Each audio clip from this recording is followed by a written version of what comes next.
Pronto, dessa vez. Pronto. Oi pessoal, a gente está ao vivo para mais uma aula em caráter extraoficial da disciplina de Matemática Computacional do curso de Ciência da Computação do campus da UFC em Crateús, certo? Dessa vez eu estou testando uma coisa nova. Eu estou transmitindo e gravando a aula ao mesmo tempo, então eu não sei se vai ficar muito pesado para o meu computador fazer essas duas coisas no OBS, certo? Eu estou transmitindo e gravando. Eu não sei se fica muito pesado fazer isso, mas vocês me dizem aí se a qualidade da aula caiu, se tem alguma coisa estranha no áudio, ou se o vídeo tá lento de alguma forma, certo? Vocês me avisam sobre essas coisas aí. Eu acredito que não vai dar problema não, mas sempre bom deixar claro que hoje tá um pouco diferente, que a gente está transmitindo e gravando ao mesmo tempo. Então, se tiver alguma coisa estranha, por favor me avisem, beleza? Mais uma vez a gente vai fazer a nossa revisão de álgebra linear, claro, antes de entrar em álgebra linear, passando por álgebra abstrata, e a Marília Cristina está nos acompanhando nessas revisões de álgebra linear e álgebra linear abstrata, beleza? Então, vamos abrir o nosso livro de álgebra linear. Vamos abrir o nosso livro de álgebra linear e, recapitulando um pouco da última aula, na última aula a gente viu relações e o começo das estruturas algébricas, certo? Então, na última aula a gente viu a estrutura algébrica grupo. A gente viu que um grupo é um conjunto de elementos associado com uma operação. E essa operação tem que ser associativa, ela precisa ter um elemento neutro no grupo, e cada elemento no grupo deve ter uma inversa para essa operação, certo? E a gente viu também alguns exemplos de grupos e provou certas propriedades sobre um grupo, beleza? Na aula de hoje a gente vai começar o estudo sobre subgrupos, certo? Ou seja, subconjuntos de um grupo que mantém as características de um grupo. Eu não sei se vocês conseguem já com isso traçar o paralelo, né? Mas espaços vetoriais, eles têm subespaços vetoriais, né? Que são subconjuntos de vetores que mantêm as características de um espaço vetorial, certo? Aqui a gente tem subgrupos, beleza? Então vamos começar dando uma olhada nos subgrupos.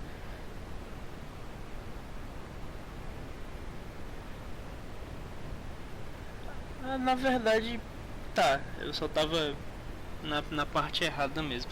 Mas antes de começar a falar de subgrupo, deixa eu dar uma olhada como vocês estão aqui no chat. A gente tem uma pessoa assistindo a live.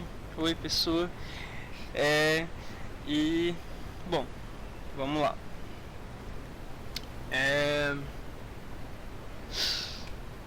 A gente vai dar. A gente começa na definição 3.4, que foi onde a gente parou na última aula, certo?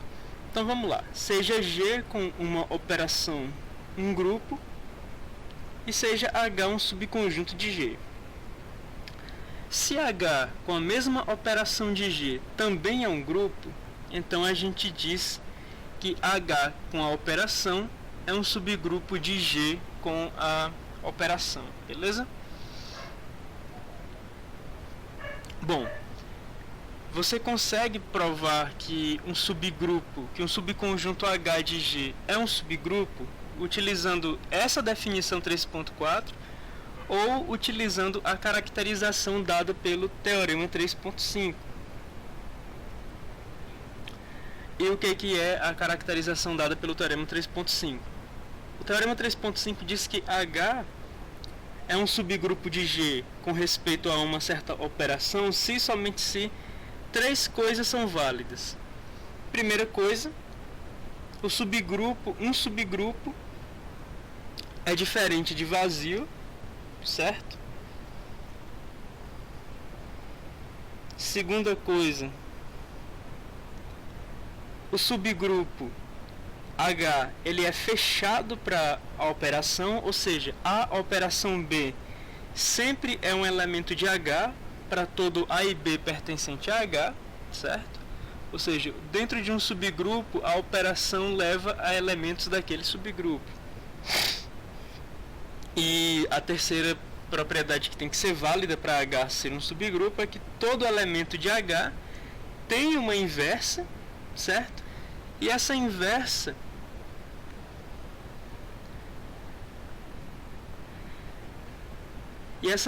ela se encontra dentro de H, beleza? Ou seja, para H ser um subgrupo de G, a gente pode caracterizar H como um subgrupo de G da seguinte forma: H não é vazio.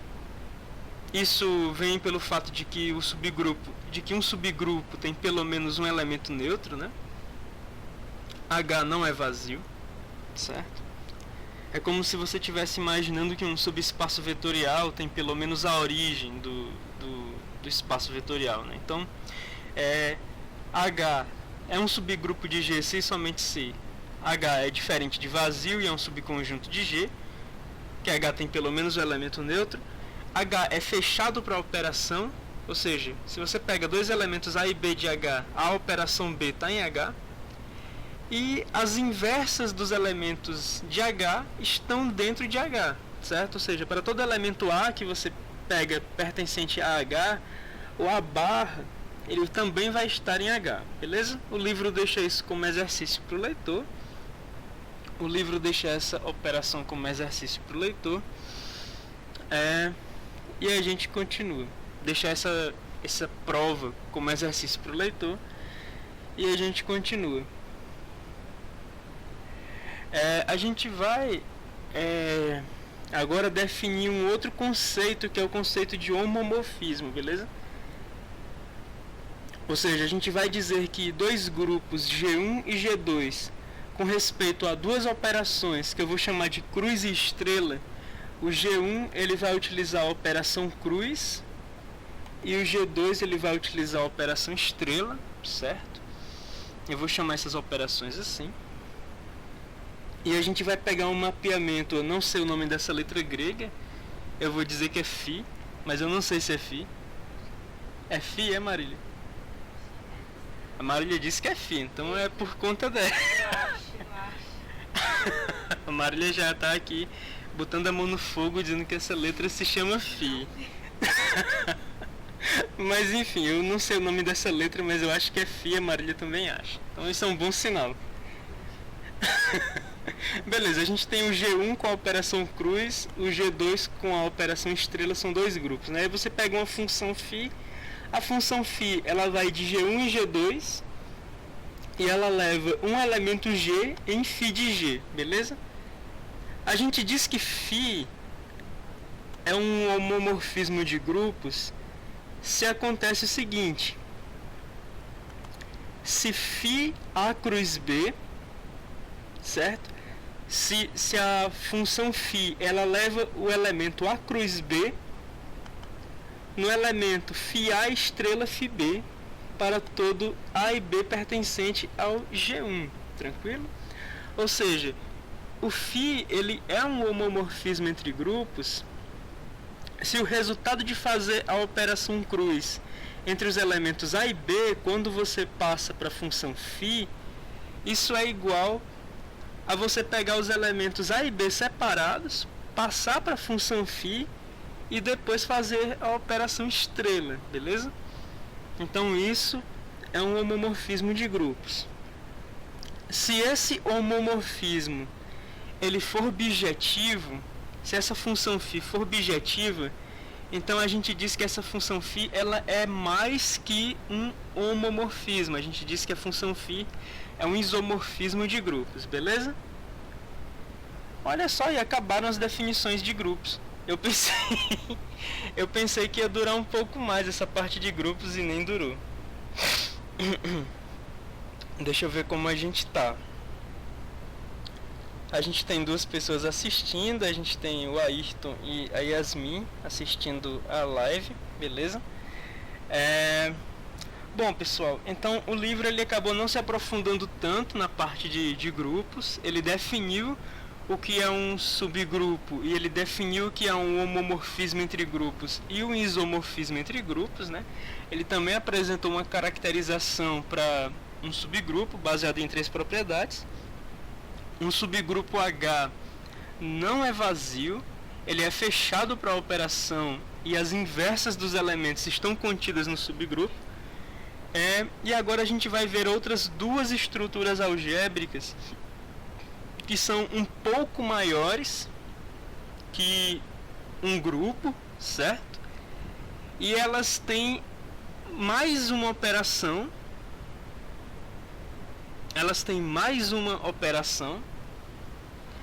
E elas trazem mais algumas daquelas propriedades que a gente encontra na definição de espaço vetorial. Ou seja, um espaço vetorial ele é definido para 2 operações. Aí aqui a gente tem um grupo que é definido para uma operação, e algumas características de um grupo estão presentes na definição de um espaço vetorial para uma das operações. Agora a gente vai ter anéis e corpos, certo? A gente vai ter rings, que a gente traduz direto como anéis, e a gente vai ter fields, que por algum motivo a estrutura algébrica em português ela não é campo, beleza? Field a gente está acostumado a tratar em português como corpo, certo? Então a gente tem grupos, anéis e corpos. Em inglês a gente tem groups, rings and fields. Mas fields a gente não está acostumado a traduzir como campo, a gente está acostumado a traduzir como corpo, tá bom? Então vamos ver essas duas outras estruturas algébricas. Eu acho que o livro vai passar muito rápido por aqui. Tudo bem, é bom que a gente vai direto para a álgebra linear, de toda forma. De toda forma, anéis e corpos são noções estendidas de grupos, certo? E dessa vez eles são caracterizados por 2 operações. Como um exemplo para motivar essas definições, a gente tem o grupo dos inteiros com a operação de soma. A gente viu que os inteiros com a operação de soma formam um grupo, né? Pelo que a gente viu nas aulas anteriores.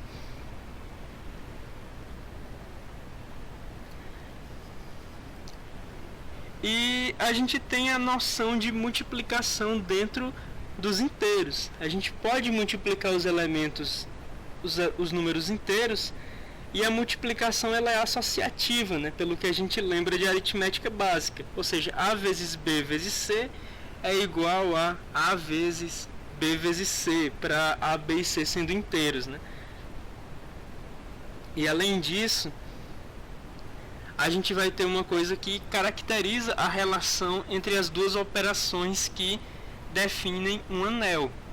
As operações que definem um anel, elas precisam ser distributivas, né? Ou seja, para os inteiros em particular, A vezes B mais C é igual a A vezes B mais A vezes C. E a gente também tem a distributiva na direita, né? Com a multiplicação na direita, ou seja, A mais B vezes C é igual a A vezes C mais B vezes C, tá certo? Essas propriedades que a gente viu de ter uma multiplicação associativa e da multiplicação ser distributiva em relação à soma, essas propriedades fazem com que os inteiros eles sejam um anel para adição e multiplicação, certo? Mas isso é um exemplo de anel que é dado antes da definição de anel. Agora a gente vai ver a definição de anel, beleza? Vamos ver aqui a definição de anel. Mas antes de ver a definição de anel, deixa eu checar o nosso chat, ver como a gente se encontra. Tá, por enquanto tudo ok, 3 pessoas assistindo a live, 2 delas o Ayrton e a Yasmin. Então vamos lá. Vamos ver a definição 3.7, vamos ver a definição de anel. Olha só, um anel é um conjunto R com 2 operações. O anel, ele vai ter uma operação de soma, certo? Não necessariamente é a soma que a gente conhece, mas usualmente vai ser, certo? Um anel, ele tem a operação de soma que leva R cartesiano R em R, ok? E ele tem a operação de multiplicação com a mesma assinatura da operação de soma, leva R cartesiano R em R, beleza? Então, um anel é um conjunto R com 2 operações, uma operação que a gente chama de soma e outra operação que a gente chama de multiplicação. Elas usualmente são as operações de soma e multiplicação que a gente conhece, mas nem sempre, beleza? Então fica ligado, mas geralmente são. E é o seguinte, um anel, ele tem que satisfazer as seguintes propriedades. Em primeiro lugar, o anel com a soma, ele precisa ser um grupo comutativo. O que isso quer dizer? Isso quer dizer que o anel com a soma precisa ser um conjunto de elementos tal que a soma é associativa, existe um elemento neutro para a soma, e cada elemento do anel tem uma inversa em relação à soma, beleza? E além disso, como é um grupo comutativo ou um grupo abeliano, a soma ela é comutativa em R, beleza? Então, com tudo isso a gente tem que tudo isso aí é equivalente a gente dizer que R é um grupo comutativo em relação à soma, tá bom? Então, a primeira coisa que você precisa para você ter um anel R com uma soma e uma multiplicação, opa, bati no microfone, é que o anel R, ele precisa ser um grupo comutativo em relação à soma. Além disso, além do anel R precisar ser um grupo comutativo em relação à soma, agora cachorros, a gente tem o seguinte. A gente vai ter 2 elementos neutros, né? Quer dizer, a gente vai ter 2 elementos neutros. Não, eu acho que a gente só... Quer dizer, deixa eu chegar no final da definição, mas eu não sei se a gente vai ter elemento neutro para multiplicação apenas no grupo ou se no anel a gente já vai ter elemento neutro para multiplicação. Mas vamos ver. Bom, o elemento neutro da soma nesse grupo que o anel precisa satisfazer, a gente vai chamar de 0, beleza? E cada elemento A do anel vai ter uma inversa, e a gente vai denotar a inversa de um elemento A do anel como menos A, certo? E a gente vai escrever A menos B em vez de escrever A mais a inversa de B. Tranquilo? Então, a primeira coisa que a gente precisa ter no anel, com soma e multiplicação, é que o anel precisa ser um grupo comutativo para soma, beleza? E o elemento neutro desse grupo comutativo a gente vai chamar de 0, ou seja, 0 é um elemento neutro para soma. A segunda coisa que a gente precisa ter para a gente ter um anel é que a multiplicação ela precisa ser associativa, ou seja, A vezes B vezes C precisa ser igual a A vezes B vezes C para elementos A, B e C de R. E por fim, a gente vai precisar que a soma e a multiplicação sejam distributivas, né? Quer dizer, que a multiplicação seja distributiva em relação à soma, tanto pela esquerda como pela direita. Ou seja, para quaisquer três elementos ABC de R, a gente precisa que A vezes B mais C seja igual a A vezes B mais A vezes C, a distributiva pela esquerda, né? E a gente também tem a distributiva pela direita. A gente precisa que A mais B vezes C seja igual a vezes C mais B vezes C. Eu acho que os cachorros não vão se aquietar tão cedo. Mas é isso aí. Bom, isso tudo já é um anel, beleza? A definição de anel são essas três coisas. Essa aqui é a definição de um anel. Um anel é um grupo, é um conjunto R de elementos com duas operações, soma e multiplicação. O anel, ele é um grupo comutativo para a soma dele. A multiplicação do anel é associativa e a multiplicação do anel é distributiva em relação à soma, beleza? Ou seja, elemento neutro para multiplicação a gente por enquanto não tem no anel. Elemento neutro para multiplicação a gente só vai ter no corpo, tá bom? Então, por enquanto, o anel ele é um grupo comutativo para a soma dele, a multiplicação dele é associativa e a multiplicação do anel é distributiva, tanto pela esquerda como pela direita, em relação à soma dele. Isso define um anel, tá bom? Aí a gente vai ter alguns tipos especiais de anéis. Assim como a gente tinha um grupo abeliano, um grupo comutativo, a gente vai dizer que um anel é comutativo se a multiplicação desse anel é comutativa, beleza?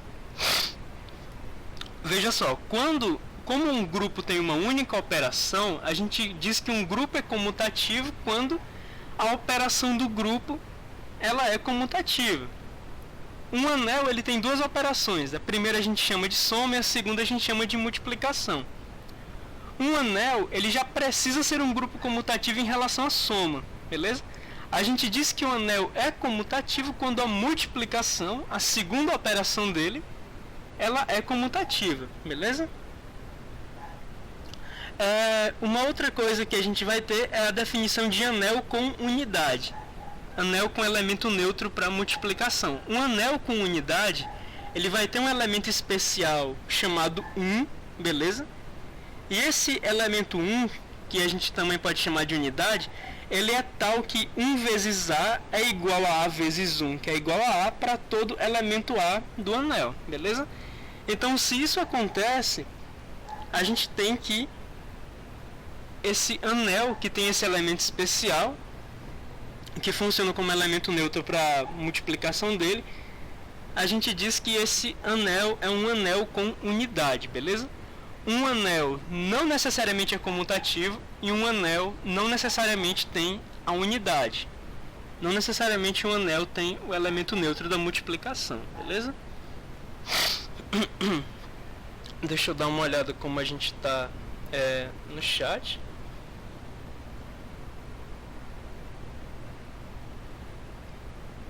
Tá, 3 pessoas assistindo, nenhum comentário. Então vamos continuar com a nossa leitura, certo? A gente viu a definição de anel, ela é um pouco mais extensa. A gente viu dois tipos especiais de anel, anel comutativo e anel com unidade. Essas duas definições, comutativa e com unidade, elas são para a segunda operação do anel, elas são para multiplicação. E a gente continua a leitura, beleza?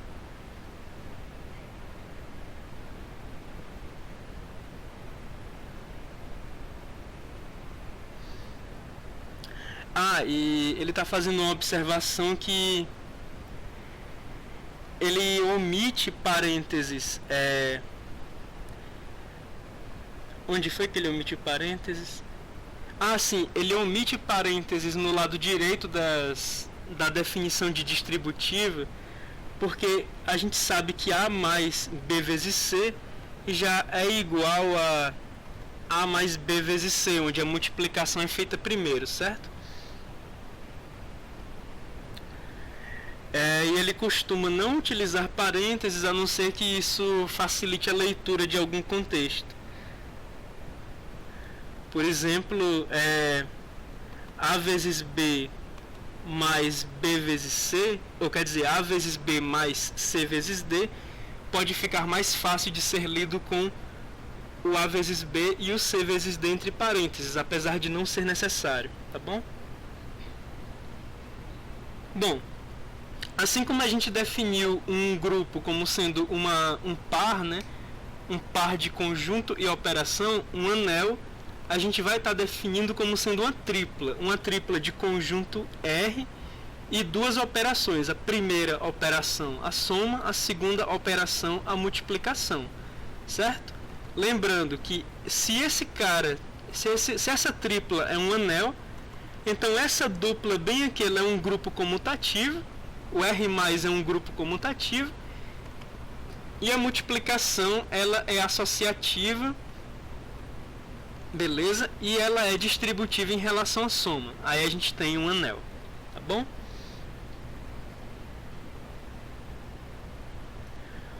Uma coisa que a gente tem é o seguinte: se a gente pega um anel com unidade, ou seja, se a gente pega um anel com elemento neutro para multiplicação, então esse elemento unidade ele é único.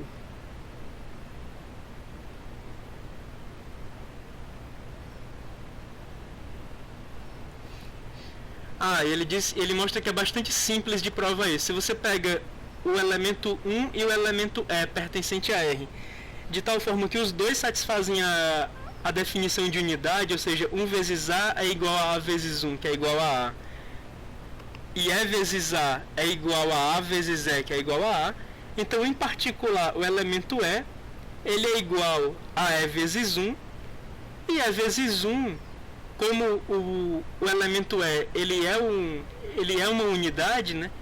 Isso pode ser visto também como o elemento 1. E aí você tem provado que o elemento E é igual ao elemento 1. Ou seja, um anel com unidade, ele tem uma e somente uma unidade, beleza? Assim como um grupo com elemento... Quer dizer, um grupo tem elemento neutro. Assim como um grupo tem um e somente um elemento neutro, um anel com unidade tem uma e somente uma unidade para a soma, beleza? E aqui a gente vai ter a definição de somatório e produtório. Se a gente tem um grupo, uma sequência de elementos A1, A2, AN de um anel R, a gente pode utilizar as seguintes definições de somatório e produtório. A gente coloca esse cara bem aqui, o AJ com o J indo de 1 até N, para representar a soma A1 mais A2 mais até o AN, beleza? Da mesma forma a gente coloca esse cara bem aqui, o AJ, com o J indo de 1 até N, né? Aqui é um π maiúsculo, e aqui, salvo engano, é um sigma maiúsculo, not sure, mas acho que é isso. Aqui, o AJ com o J indo de 1 até N, nesse π maiúsculo, isso representa o produto A1 vezes A2 vezes até vezes AN, beleza?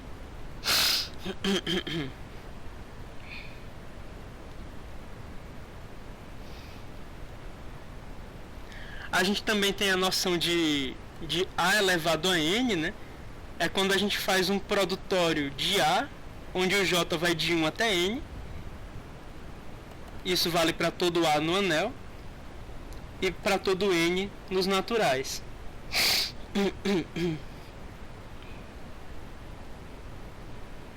Se L é maior que K... Ah, tá. Soma vazia. Aqui ele está dizendo que se o índice inicial do somatório, né? O somatório ele tem um índice inicial e ele tem um índice final. Se o índice inicial é maior que o índice final, então a gente tem uma soma vazia, quando o índice de baixo do somatório é maior que o índice de cima, e quando isso ocorre, a soma vazia, né, o somatório com o índice de baixo maior que o índice de cima, ele é zero. Da mesma forma que um produtório vazio, né? Ou seja, o índice de baixo sendo maior que o índice de cima, a gente tem que o produtório é igual a 1, beleza? Então a soma vazia ela vai ser 0, o somatório vazio vai ser 0, o produtório vazio vai ser 1, beleza? Agora a gente tem o seguinte teorema.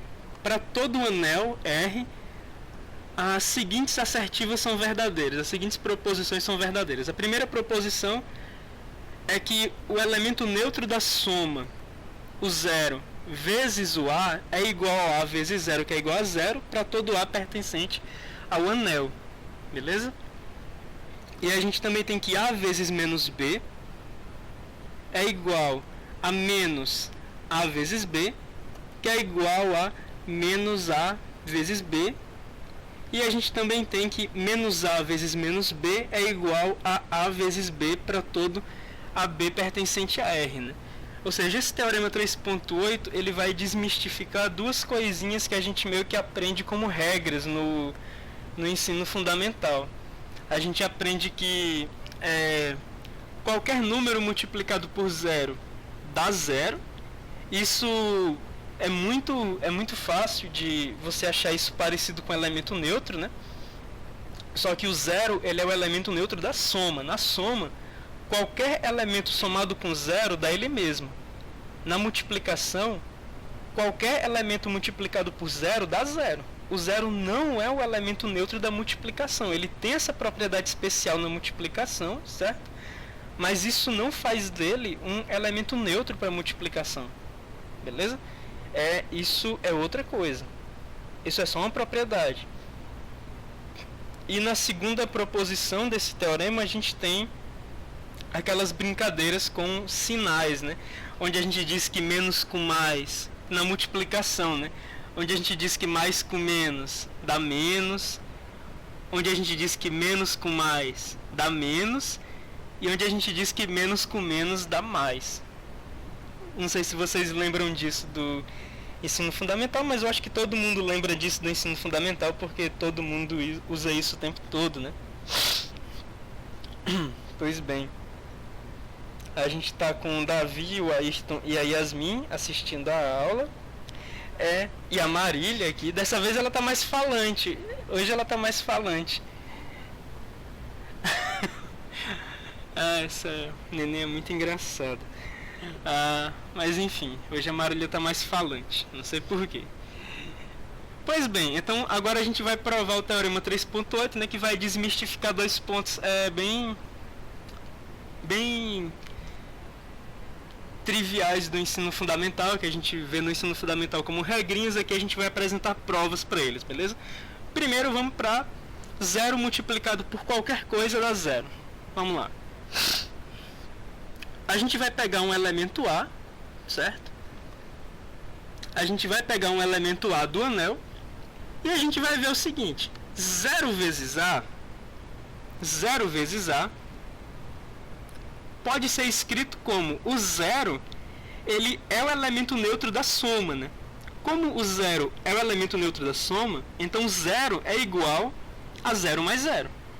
Então eu posso trocar o 0 por 0 mais 0. Então 0 vezes A é igual a 0 mais 0 vezes A. Beleza? Agora que a gente tem 0 mais 0 vezes A, como a gente está num anel, a gente sabe que a multiplicação é distributiva pela direita em relação à soma. Então a gente vai distribuir esse vezes A.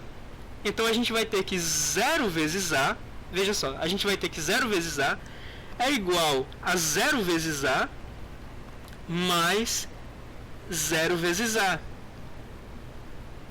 O que a gente vai fazer agora é o seguinte: 0 vezes A, eu ainda não sei quem é, porque eu não provei essa proposição. Então eu não sei quem é 0 vezes A. Mas com certeza 0 vezes A é um elemento do anel. Certo? 0 vezes A é um elemento do anel. E esse anel, para soma, ele é um grupo comutativo. Então, esse 0 vezes A, ele tem uma inversa dentro do anel. esse 0 vezes A ele tem uma inversa dentro do anel. Eu não sei quem é 0 vezes A, mas eu vou chamar a inversa de 0 vezes A de menos 0 vezes A. Tranquilo? Eu vou chamar a inversa de 0 vezes A de menos 0 vezes A. O que a gente vai fazer é, a gente vai pegar a inversa de 0 vezes A e a gente vai somar na esquerda e na direita dessa equação. A equação que a gente tem é 0 vezes A é igual a 0 vezes A mais 0 vezes A. Quando a gente somar menos 0 vezes A na esquerda e na direita dessa equação, a gente vai ficar na esquerda com 0 vezes A mais menos 0 vezes A. E pela definição de inversa, quando a gente soma um elemento com a inversa dele, a gente vai obter o zero, né, o elemento neutro da soma. E na direita, a gente vai ficar com 0 vezes A mais 0 vezes A, menos 0 vezes A. Ou seja, esse segundo cara bem aqui, ele vai se tornar zero quando somado com esse cara bem aqui. Então, na direita, a gente vai ficar com 0 vezes A mais 0. E 0 vezes A mais 0 é igual a 0 vezes A. Tudo bem? Então, simplificando tudo, né? Essa derivação ela foi mais verbal que escrita. A gente vai ficar com 0 é igual a 0 vezes A. E aí a gente provou o que a gente queria. A gente provou que 0 vezes A é igual a 0. A mesma coisa a gente pode fazer para provar que A vezes 0 é igual a 0, beleza? O mesmo raciocínio se aplica para provar que A vezes 0 é igual a 0. E agora a gente sabe que o 0 multiplicado por qualquer coisa dá 0. E isso não é mais uma regrinha do ensino fundamental. Isso agora é uma prova baseada na definição de anel, beleza? Vamos lá. Agora a gente vai provar as regrinhas dos sinais, né? A gente vai provar que mais com menos é menos, que menos com mais é menos, e que menos com menos dá mais para a multiplicação de um anel, né? Ou seja, quando a gente aprendia essa historinha de multiplicar números negativos e positivos, a gente sempre fazia isso pelo menos nos inteiros, e os inteiros são um anel, beleza? Isso vale para qualquer anel, isso vale para os racionais e vale para os reais também. Então, a gente vai provar isso para um anel qualquer, beleza? Pois bem, vamos lá para a prova do item 2. Bom, primeiro a gente vai pegar esse cara, ele é A vezes B mais A vezes menos B, beleza? A gente está pegando A vezes B mais A vezes menos B. E agora a gente vai fazer algumas operações. Em particular, a gente consegue ver bem aqui que isso é uma distributiva já feita, né? O A já foi distribuído, então a gente pode desfazer essa distributiva. Aí a gente vai ficar com A vezes B mais menos B, beleza? Aqui a gente sabe que é zero, né? Porque a gente está somando o B com a inversa dele. Então esse A vezes B mais menos B, a gente vai ter que ser igual a A vezes zero. E pela proposição anterior, a gente sabe que A vezes zero é o próprio zero. O que a gente tem com isso? Com isso a gente tem que A vezes menos B, esse elemento bem aqui, ele tem que ser a inversa aditiva de A vezes B. A gente sabe que A vezes menos B precisa ser a inversa aditiva de A vezes B. Escrevendo isso, a gente tem que A vezes menos B é igual a menos A vezes B. E aqui a gente provou que mais com menos dá menos, né? A mesma coisa a gente poderia ter feito para o menos com mais. A gente poderia ter argumentado que menos A vezes B daria igual a menos A vezes B, ou seja, um argumento análogo serve para a gente mostrar que o menos com mais dá menos. Falta agora a gente mostrar, né, que menos com menos dá mais. Falta a gente mostrar que menos A vezes menos B é igual a A vezes B. Como é que a gente vai fazer isso? Essa daqui ela é mais intrincada. Então a gente vai fazer da seguinte forma. a gente vai começar com o zero, certo? A gente vai começar com o zero. E o zero vezes qualquer coisa é o próprio zero. Então eu posso multiplicar esse zero por qualquer coisa. Em particular, eu vou convenientemente multiplicar esse zero por menos b. Então agora eu tenho zero vezes menos b. Esse zero, ele é o elemento neutro da soma, né? Então se eu pego um elemento A qualquer e somo com o menos A, eu obtenho zero. Então esse zero, ele é igual a A mais menos A para qualquer A, beleza? Então esse zero vezes menos B, a gente escreve como A mais menos A vezes B, ou vezes menos B, tranquilo? O que a gente faz agora é bastante intuitivo. A única coisa que a gente pode fazer aqui que não desfaz uma coisa que a gente já tem feito antes e que é resguardado pelas definições de um anel é fazer a distributiva, né? Então a gente faz a distributiva aqui. A gente pega esse menos b e distribui. Então a gente vai ficar com a vezes menos b mais menos a vezes menos b. A gente está pegando o menos b, multiplicando, né? E a gente está distribuindo. Então a gente ficou com a vezes menos b mais menos a vezes menos b. Agora, isso é igual a quê? Vamos ver o que ele faz agora.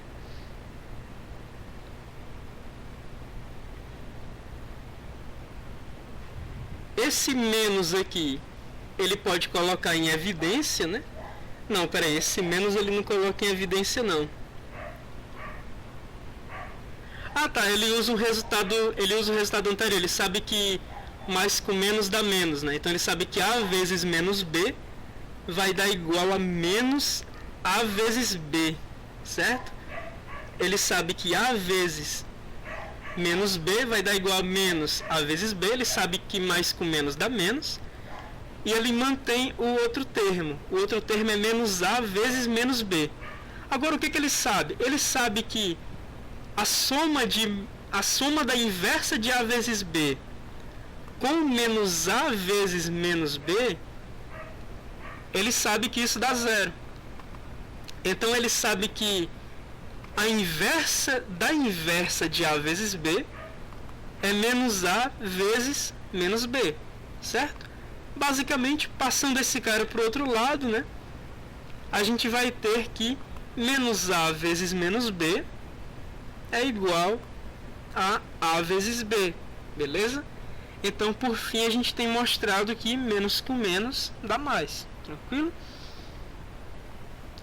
Então a gente tem desmistificado três coisinhas do ensino fundamental, né? Zero vezes qualquer coisa dá zero, mais com menos na multiplicação dá menos, menos com mais dá menos e menos com menos dá mais. Isso para um anel, claro.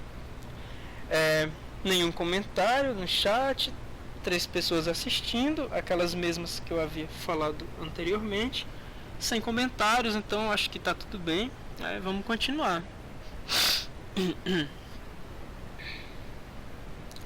Bom, aqui ele diz que já é bastante óbvio que os inteiros com a soma e a multiplicação são um anel comutativo com unidade.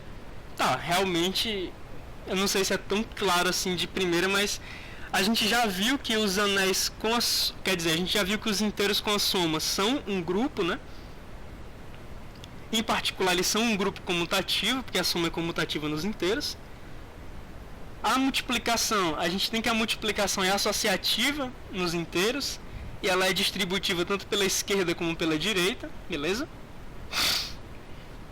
Bom, a multiplicação ela certamente é comutativa, e a multiplicação tem um elemento neutro nos inteiros. Então, com certeza, os inteiros com a soma e a multiplicação são um anel comutativo com unidade.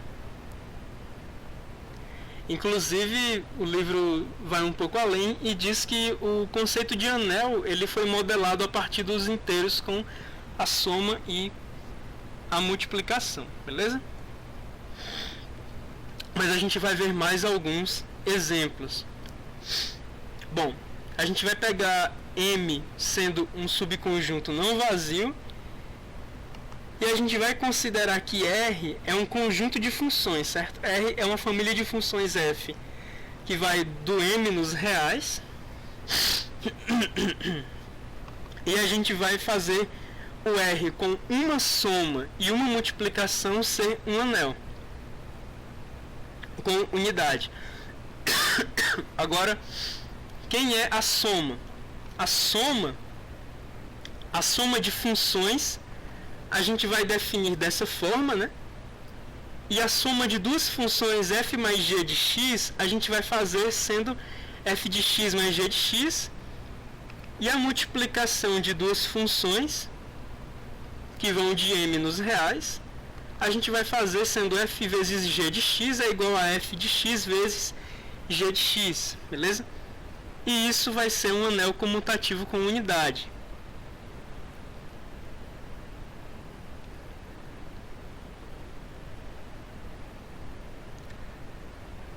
Aí aqui ele está dizendo que esse mais que ele está utilizando na expressão f de x mais g de x, ele é a soma de números reais.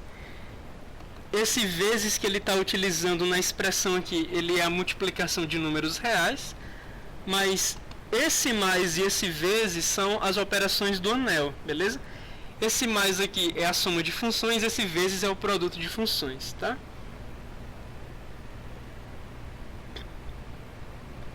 Aí esse anel, ele tem um elemento neutro. O elemento neutro aqui vai ser uma função, né? É uma função que vai de m nos reais e ela sempre leva x em zero, ou seja, uma função constante em zero.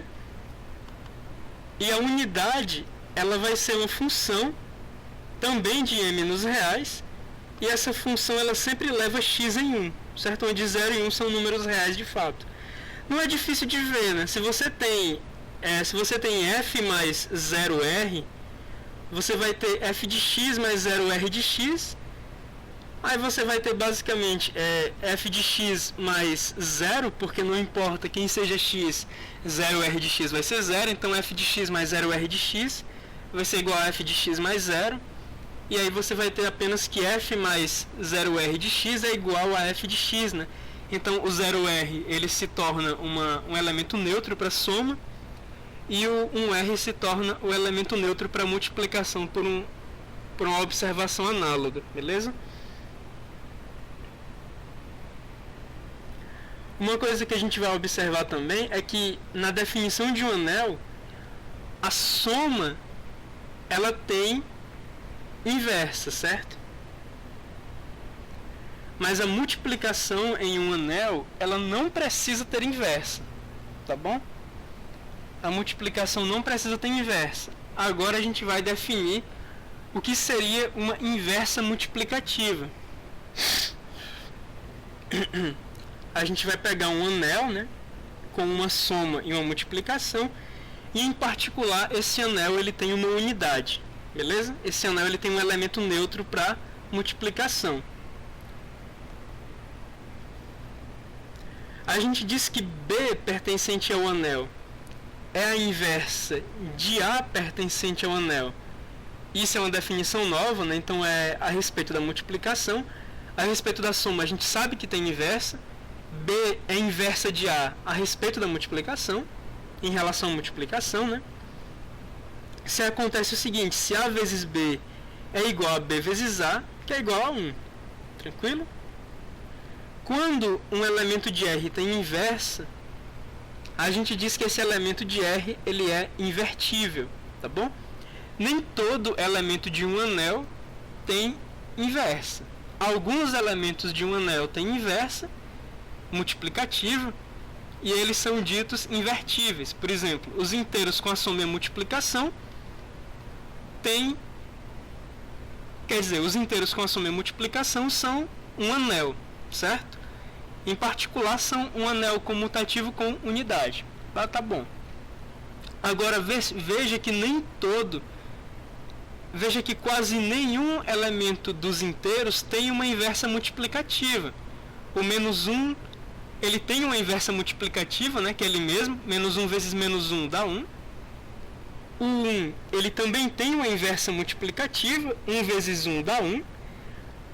Mas o 2, ele não tem um elemento tal que 2 vezes x seja igual a 1. O 3, ele não tem um elemento tal que 3 vezes x seja igual a 1. A mesma coisa para o menos 2, para o menos 3. E para o 0 também, né? Não existe um elemento tal que 0 vezes desse cara seja 1, né? Não existe x tal que 0 vezes x seja igual a 1. Então você percebe que nos inteiros com a soma e multiplicação só existem dois elementos invertíveis, o menos 1 e o 1. E quem são as inversas do menos 1 e do 1? A inversa do menos 1 é ele mesmo e a inversa do 1 é ele mesmo. Qualquer outro elemento dos inteiros não tem inversa multiplicativa, tá bom? Bom, aí a gente sabe também pela definição que se B é inversa de A, quer dizer, a gente sabe pela definição que B é inversa de A se e somente se A é inversa de B. Aí, como a gente estava falando em relação aos inteiros, né, ele já afirma isso de uma maneira mais generalizada. Ele diz que nem todo elemento de um anel é invertível, né? Mas ele diz o seguinte: apesar de nem todo elemento de um anel ser invertível, se um elemento de um anel é invertível, então a inversa dele é única. E é isso que a gente vai ver no Teorema 3.11. No Teorema 3.11, a gente vai pegar um anel R com soma e multiplicação. Esse anel tem unidade, ou seja, ele tem um elemento neutro multiplicativo, né? E a gente vai, na primeira proposição, a gente tem o seguinte: se A é invertível, então a inversa de A ela é única e a gente chama ela de A a menos 1. A segunda proposição, a gente tem que se A e B são invertíveis, então A vezes B é invertível e a inversa de A vezes B, ou seja, A vezes B a menos 1, é igual a B menos 1 vezes A a menos 1. Tranquilo? Então vamos lá. Mas antes de ir, deixa eu dar uma olhada como é que a gente está no chat. Deixa eu ver como é que está o nosso chat aqui.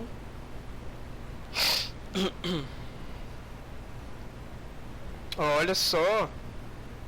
Eita, o Ayrton ele chegou um pouco atrasado, hein? Pera aí, os meninos estão confusos com a definição de anel. Bom, vamos revisar então, galera. Um anel, pessoal. Um anel, ele é uma extensão de um grupo, certo?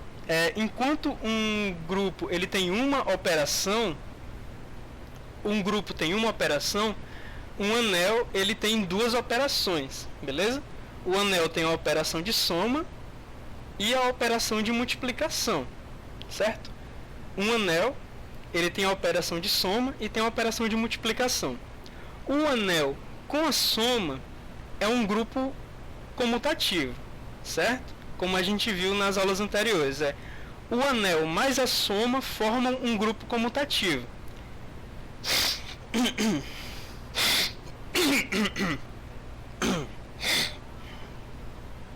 Coronavírus, Marília? Beleza. Cara, a pessoa não pode nem tossir que a irmã já vai anunciando a morte da pessoa. Mas enfim, veja só, um anel ele é um conjunto R com a soma e a multiplicação, certo? Esse R com a soma forma um grupo comutativo, que a gente sabe que é das aulas anteriores um grupo ser comutativo, né? É um grupo com uma soma comutativa. E a multiplicação do anel, a multiplicação em relação a esse R, ela é associativa e ela é distributiva pela esquerda e pela direita, beleza? O que mais que a gente tem?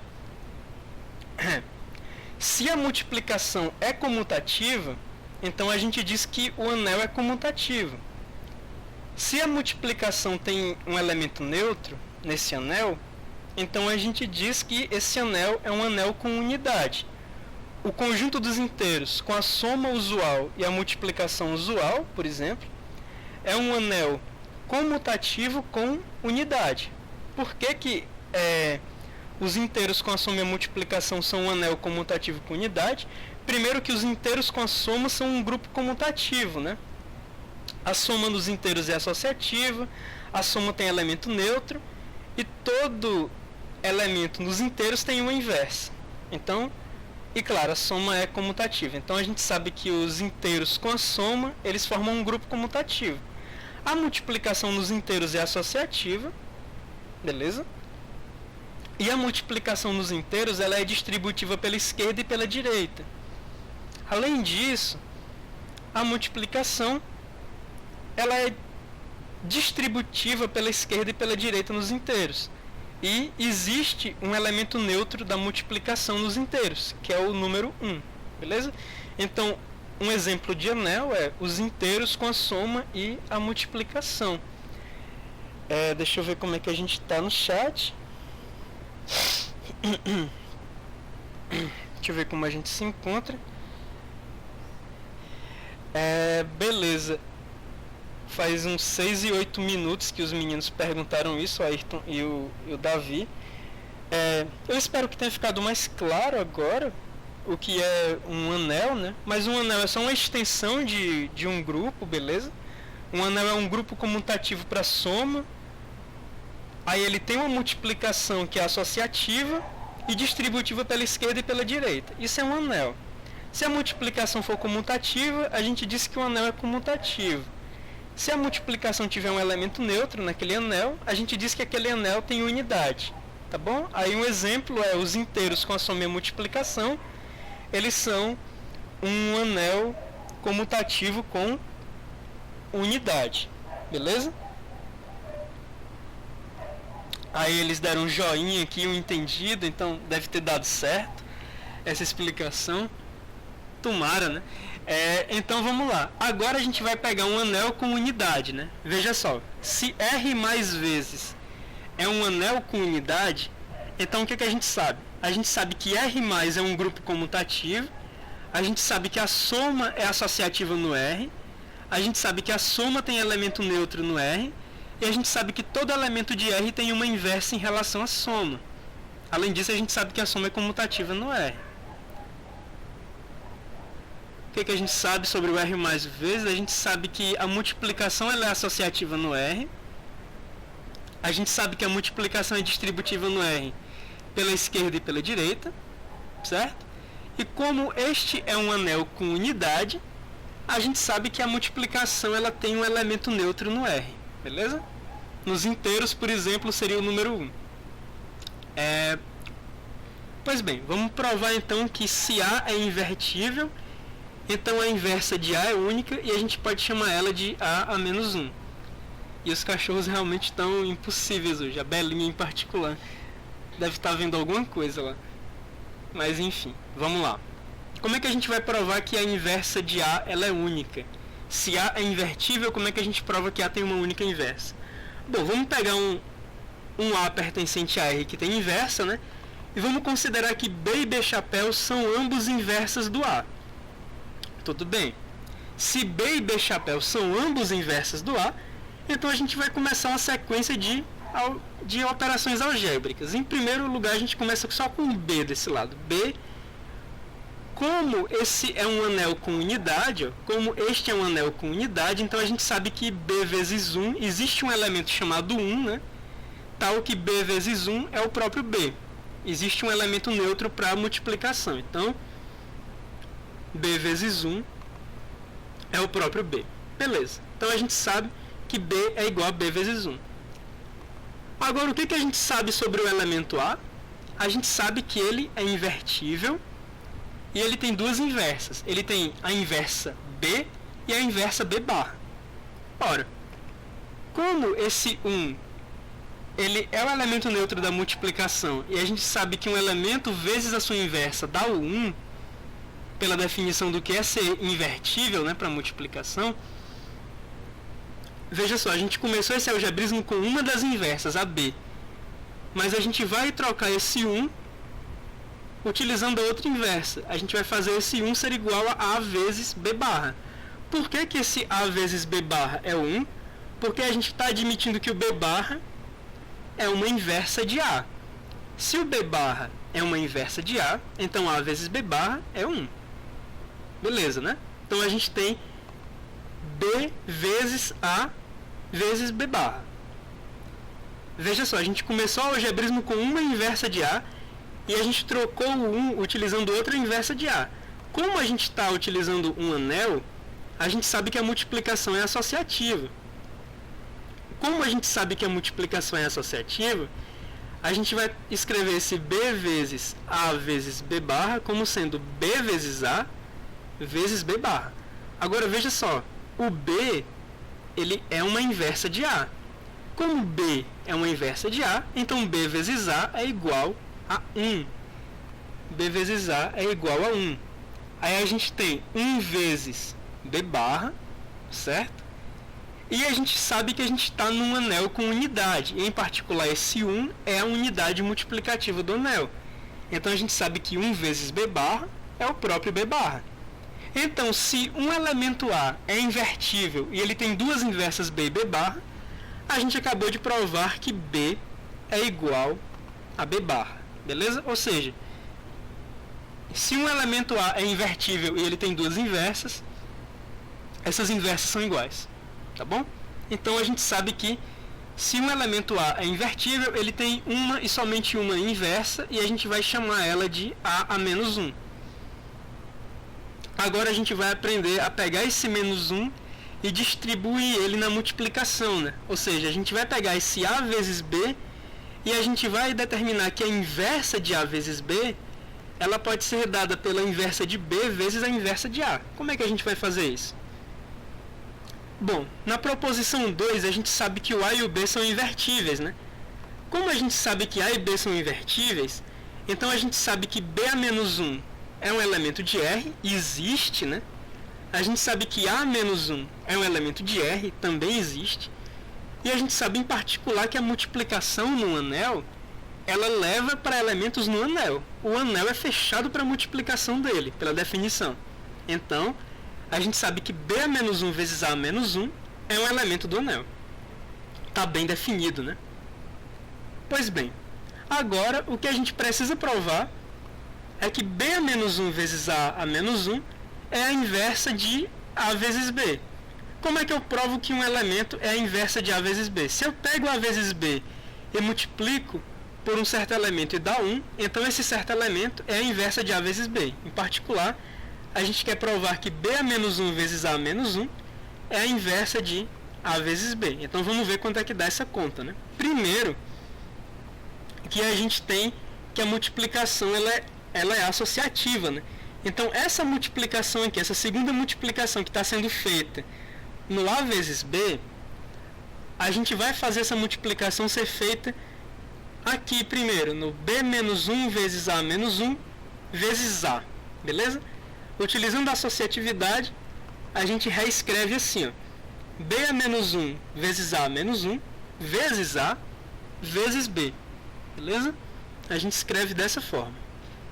Pois bem, mais uma vez utilizando a associatividade, só que agora aqui dentro, ó, a gente tem B a menos 1 vezes A menos 1 vezes A. O que a gente vai fazer é dar prioridade para esse vezes aqui, beleza? Então agora a gente vai estar escrevendo aqui dentro B a menos 1 vezes A menos 1 vezes A vezes B. Aí agora a gente vai começar a simplificar, ó. Porque A menos 1 vezes A vai dar o 1, né? Quando a gente pega um elemento e multiplica pela inversa dele, a gente obtém o elemento neutro da multiplicação, vai dar o 1. Beleza, aí a gente vai ficar aqui com B menos 1 vezes 1.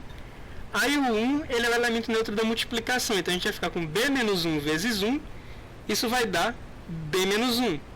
E lá fora, quem é que está esperando por esse B menos 1 é o vezes B.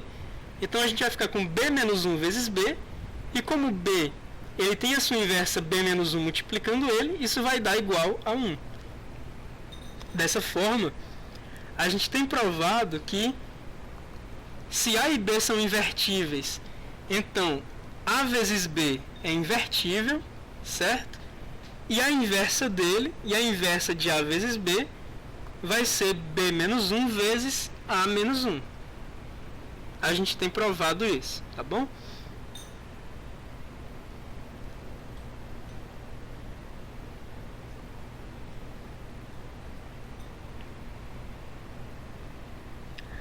e agora ele determina o que é um anel. Ele até acrescenta, né? A gente tem visto o que é a inversa multiplicativa, a gente viu o que é o elemento neutro multiplicativo e a gente já provou algumas coisas sobre a inversa multiplicativa.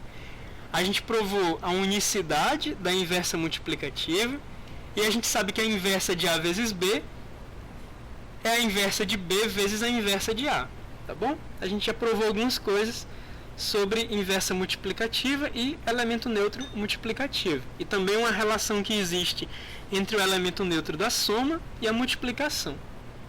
Agora veja só. Os inteiros, como a gente tinha dito anteriormente, eles não têm todos os seus elementos invertíveis, em particular apenas os números menos 1 e 1 são invertíveis, todos os outros não são invertíveis, né? Por outro lado, se você pega conjuntos como os racionais e os reais, você vai ter que todos os elementos, com exceção do zero, são invertíveis. E aí a gente tem os nossos primeiros exemplos de corpos, né? Os racionais e os reais. Então, se a gente pegar a estrutura hierárquica, a gente vai ter que os inteiros com a soma são um grupo, os inteiros com a soma e a multiplicação formam um anel, certo? Mas não são um anel comutativo com unidade. Quer dizer, são sim. Os inteiros com a soma e a multiplicação, eles são um anel comutativo com unidade, mas eles não têm todos os elementos invertíveis. Os racionais, por outro lado, eles são um anel comutativo com unidade e todos os elementos deles são invertíveis, né, para multiplicação. Mesma coisa vale para os reais. Então esses são, hierarquicamente a gente tem inteiros sendo grupos para soma, anéis comutativos com unidade para soma e multiplicação, racionais e reais sendo corpos. Beleza? E vamos para a definição de corpos, mas deixa eu dar uma olhada como é que a gente está aqui no chat, antes de ir para a definição de corpos. Vamos ver como é que a gente está. 3 pessoas assistindo, nenhum comentário novo. Vamos ver aqui então a definição de corpo. Olha só, se você tem um anel comutativo com unidade R, você pode chamar ele de anel. Se você tem um anel comutativo com unidade R, você chama ele de corpo se acontece o seguinte: se 0 é diferente de 1, isso parece meio estúpido na definição, mas eu vou explicar isso já já. Se 0 é diferente de 1 e todo elemento de R, com exceção do 0, é invertível, tá bom? O que é que a gente tem aqui? Um anel comutativo com unidade, ele se torna um corpo se duas coisas acontecem. Se todos os elementos, com exceção do elemento neutro da soma, têm inversa, certo? E também quando o elemento neutro da soma não coincide com o elemento neutro da multiplicação. Para a multiplicação usual e a soma usual, é natural que os seus elementos neutros não coincidam, né? Então parece meio bobo você escrever isso aqui. Parece meio bobo você colocar se 0 é diferente de 1. Porque se você está pensando apenas em conjuntos numéricos, então de fato 0 é diferente de 1. Mas existem anéis comutativos com unidade, onde o elemento neutro da soma coincide com o elemento neutro da multiplicação. E esses caras, eles não são corpos, beleza? Corpos são anéis comutativos com unidade, onde os elementos neutros da soma e da multiplicação são distintos, e todos os elementos a menos do 0 têm inversa, beleza? Então isso é um corpo. E a definição de corpo, ela já está bastante próxima da definição de espaço vetorial, tá bom? A gente precisa de pouca coisa agora para definir um espaço vetorial. Mas vamos lá. Ele vai inclusive mostrar que nem todo anel comutativo com unidade. O que isso quer dizer? Será que ele vai mostrar? Vamos ver. Ele está dizendo aqui uma coisa que é verdade. Por mais que a definição de corpo diga que todo corpo é um anel comutativo com unidade, nem todo anel comutativo com unidade vai ser um corpo, beleza? Nem todo anel comutativo com unidade vai ser um corpo. E olha só, ele vai dar uma definição alternativa de corpo. Ele vai dizer que um conjunto K é um corpo a respeito de duas operações mais vezes se o seguinte acontece. Aí aqui ele já vai ter bastante coisinhas para fazer, né? Primeiro, a soma junto com K forma um grupo comutativo. Aí o elemento neutro da soma a gente chama de zero, certo? A inversa de a gente chama de menos a inversa aditiva de a gente chama de menos a. Olha só. Aí ele prova, quer dizer, ele prova não. Ele também estende para mostrar que, quer dizer, não sei se ele vai provar que são equivalentes. Mas aí, esse K menos o zero com a multiplicação também é um grupo comutativo. Essa definição está mais complicada. O K menos o zero com a multiplicação também forma um grupo comutativo, certo? Aí nesse grupo comutativo, a gente vai ter que o elemento neutro para multiplicação, para a operação desse grupo, a gente vai chamar de 1 e vai chamar de unidade também. E cada elemento desse grupo, esse grupo ele tem como elementos K, com exceção do zero, né? K diferença zero. Cada elemento de K diferença zero vai ter uma única inversa chamada A menos 1. E por fim, as leis distributivas, elas valem, né? A gente tem que a multiplicação é distributiva em relação à soma pela esquerda e pela direita. E a gente tem duas definições de anéis, ou de corpos. A gente tem a primeira definição, a que eu já conhecia. Essa é uma definição de corpo que eu já conhecia. Essa segunda definição, a 3.13, ela é uma definição de corpo que eu ainda não conhecia. Eu gostei de conhecer ela. Ela é um pouquinho mais chata que a primeira, mas ela também ela tem a elegância dela, né? Porque ela mostra que você pode definir um corpo em termos de dois grupos comutativos. Isso é legal. Mas não vamos focar muito nela não, porque ela inclusive quebra um pouco a hierarquia, né? Porque ela não precisa do conceito de anel para definir um corpo. Eu ainda prefiro a 3.12. Eu prefiro a 3.12 porque ela dá um feeling mais hierárquico para as estruturas algébricas, né? Ou seja, um anel é definido em termos de um grupo e um corpo é definido em termos de um anel. Um corpo, em particular, é um anel comutativo com unidade, onde todo elemento, com exceção do elemento neutro, tem inversa. Pois bem, eu prefiro essa definição. E agora, quer dizer, vamos dar uma olhada como é que vocês estão aqui no chat, antes de continuar.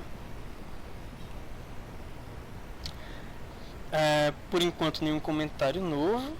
3 pessoas assistindo a live. E agora vamos para uma provinha de algumas coisas que são válidas para um corpo, né?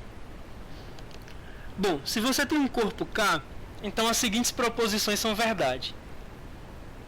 K tem pelo menos 2 elementos.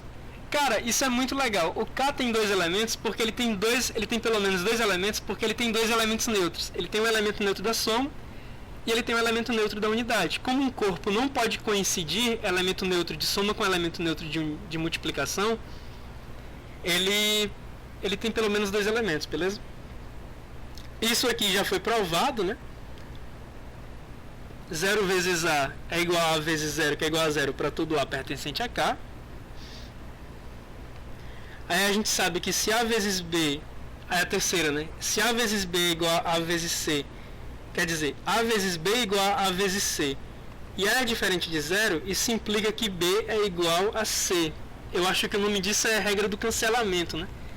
Isso é a regra do cancelamento, quando você pode cancelar o A, né? Você passa cortando esse multiplicador em comum e você sabe que é válido que B é igual a C. A gente pode fazer isso em álgebra porque geralmente a gente está trabalhando com corpos, tá bom? Quando a gente está nos reais, a gente está utilizando corpos, então a gente usualmente pode utilizar a lei do cancelamento, que é outra coisa que a gente aprende meio que intuitivamente, né? A cancelar as coisas.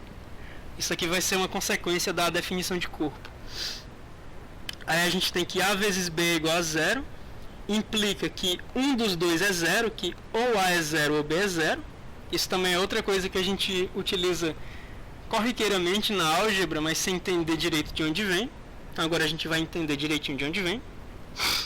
E bem, são 4 coisas que são rápidas de provar. Primeira, né? Como eu já tinha dito, o corpo K, ele tem pelo menos 2 elementos, o elemento neutro da soma e o elemento neutro da multiplicação, que não podem coincidir, né? 0 é diferente de 1 na definição de corpo. Beleza. Aí a gente sabe que, veja só, a gente sabe que um corpo K é um anel comutativo com unidade, onde todo elemento, com exceção do elemento neutro, tem uma inversa. Beleza. Como a gente sabe que um corpo em particular é um anel comutativo com unidade, a proposição 2, se ela foi provada para anéis, ela vale para corpos, porque corpos são anéis. Beleza? A terceira propriedade, se A vezes B a terceira propriedade, A vezes B é igual a A vezes C, e A é diferente de zero, implica que B é igual a C. Bom, como o A é diferente de zero, a gente sabe que o A tem uma inversa, né? E ela se chama A menos 1.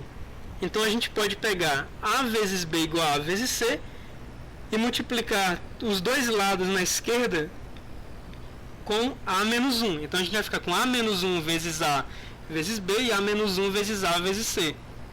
E o resto eu acho que vocês conseguem imaginar, né? Essa inversa ela cancela o A, eles viram um elemento neutro e o elemento neutro preserva o B e preserva o C. Então a gente vai ficar no final com B igual a C, né? A gente ficaria com A menos 1 vezes A vezes B. Aí A menos 1 vezes A seria o 1, depois 1 vezes B seria o B. É a mesma coisa aqui, A menos 1 vezes A seria o 1, 1 vezes C seria o C, e a gente ficaria com B igual a C.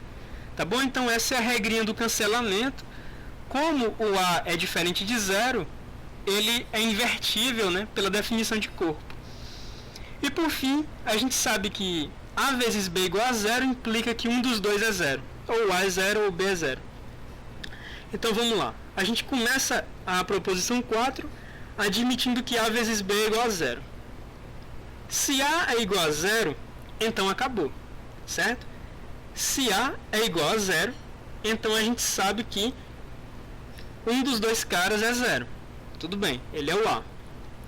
Agora, se o A for diferente de zero, a gente tem que provar que o B necessariamente é igual a zero. Como é que a gente vai fazer isso? Ora, se o A é diferente de zero, então ele tem inversa, pela definição de corpo.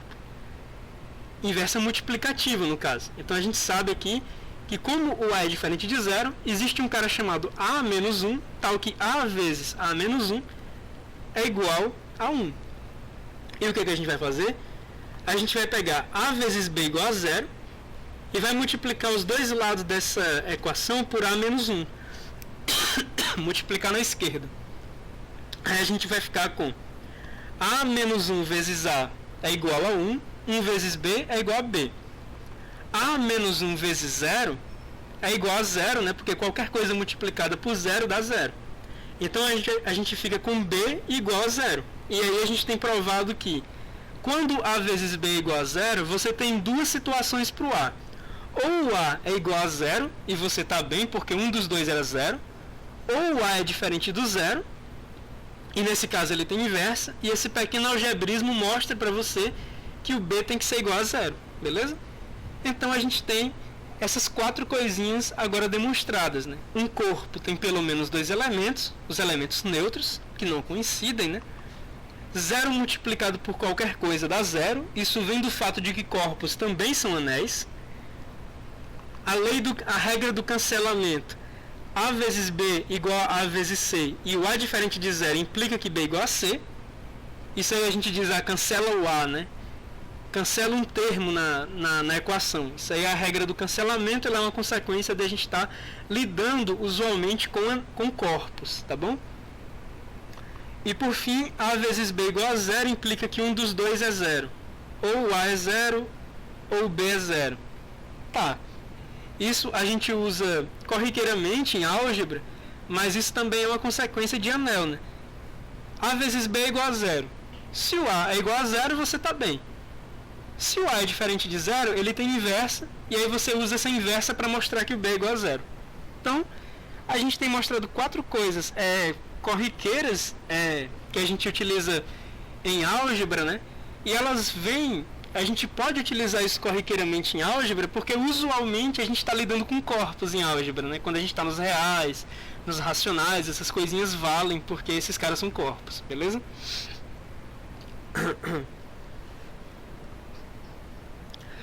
Vamos ver aqui como é que vocês estão no chat.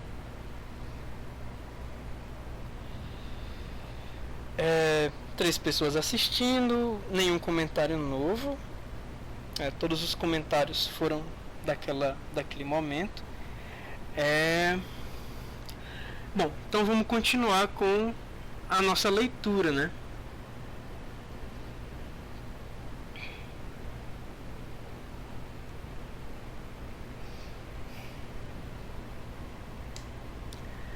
A gente tem uma definição que eu não estou pegando direito, mas vamos devagar aqui. Para um anel R, um elemento A, ele é dito um divisor de zero. Um elemento A do anel R é dito um divisor de zero se A, B pertencem a R menos o zero. Eu acho que isso aqui é um erro de impressão, é por isso que eu não estou pegando esse AB pertencente a R. Mas vamos lá. Se AB pertence a R menos o zero... não. Esse A, ele não é um A ele não é um A algébrico, não. Ele é um A textual. Beleza. Então, beleza. Para um anel R, um elemento A desse anel é dito um divisor de zero se existe um B pertencente aos reais menos o zero, ou se existe um B pertencente ao anel menos o zero, tal que A vezes B é igual a zero. O elemento A igual a zero, ele é chamado um divisor trivial de zero, ou seja, o zero, ele é um divisor trivial de zero, beleza? Mas um elemento ele é divisor de zero se existe um outro elemento diferente do zero, tal que A vezes B é igual a zero. Aí você pensa o seguinte, é estranho você pensar isso em conjuntos numéricos, né? Nos conjuntos numéricos só existe o divisor trivial de zero, que é o próprio zero.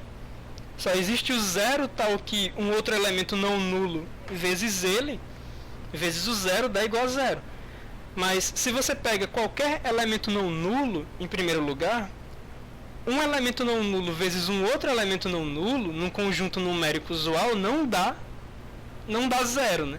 Então aqui a gente fica um pouco mais abstrato, beleza? Divisores de zero não fazem sentido. Quer dizer, divisores de zero não triviais não fazem sentido nos reais e nos racionais, beleza?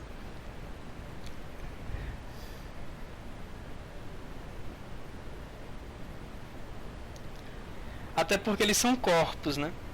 Vamos só continuar lendo aqui, ó. O elemento A igual a zero, ele é chamado o divisor trivial de zero, né? E alguns anéis, eles têm divisores não triviais de zero, né? Pela definição, você pega um elemento A, ele é não trivial se ele é diferente de zero, e ainda assim existe um outro elemento B diferente de zero, tal que A vezes B é igual a zero. Beleza? A propriedade 4... a propriedade 4, que a gente provou no lema anterior para anéis, né, ou para corpos, a gente provou que A vezes B igual a zero implica que um dos dois é zero. isso para corpos, mostra o seguinte: a propriedade 4 mostra que um corpo ele só tem o divisor trivial de zero. O único divisor trivial de zero num corpo é o próprio zero.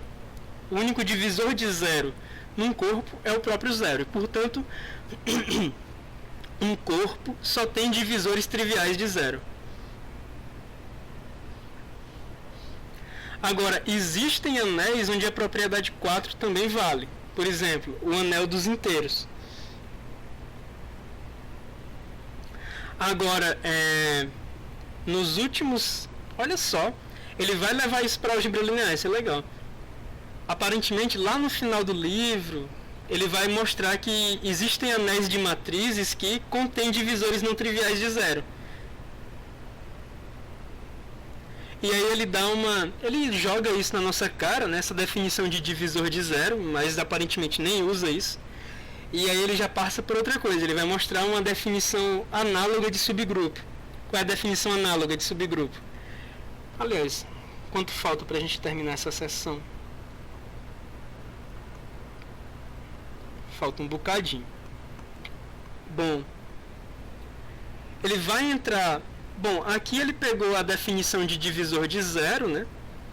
Ele deu pra gente a definição de divisor de zero num anel. A é divisor de zero se A vezes um B não nulo é igual a zero para algum B não nulo. Aí, esse A ele é um divisor não trivial se ele é diferente de zero, e ele é um divisor trivial de zero se ele é igual a zero. Ele dá a definição e não usa ela. Aí ele passa para outra coisa. Ele vai mostrar o conceito de subcorpo para um corpo, né? E cada vez mais a gente chega perto de mostrar o conceito de espaço vetorial e de subespaço vetorial, porque a gente vai aumentando a complexidade das nossas estruturas algébricas, beleza? Mas assim como eu fiz na aula anterior, eu não quero entrar aqui falando de subcorpo, porque eu acho que isso já vai ser um pouquinho complicado. Então eu vou encerrar a live de hoje por aqui, beleza?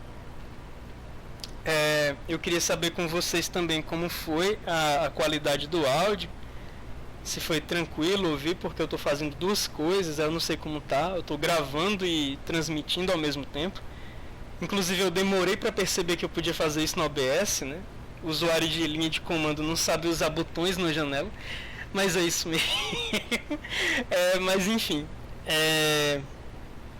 bom pessoal, a gente dá uma pausa por hoje no conteúdo. A gente volta na próxima terça-feira com essa parte de subcorpos, tá bom? E eu agradeço a presença de vocês na live de hoje. Quinta-feira a gente tem a nossa revisão de cálculo. E bom pessoal, é isso. Só faz sentido essa live se tiver vocês aí do outro lado, né? Só faz sentido a gente fazer essa coisa com a interação de vocês. Então pessoal, eu agradeço a presença de vocês, e espero vocês quinta-feira para nossa live de cálculo de 3 a 5, tá bom? Então, até mais e boa tarde para vocês.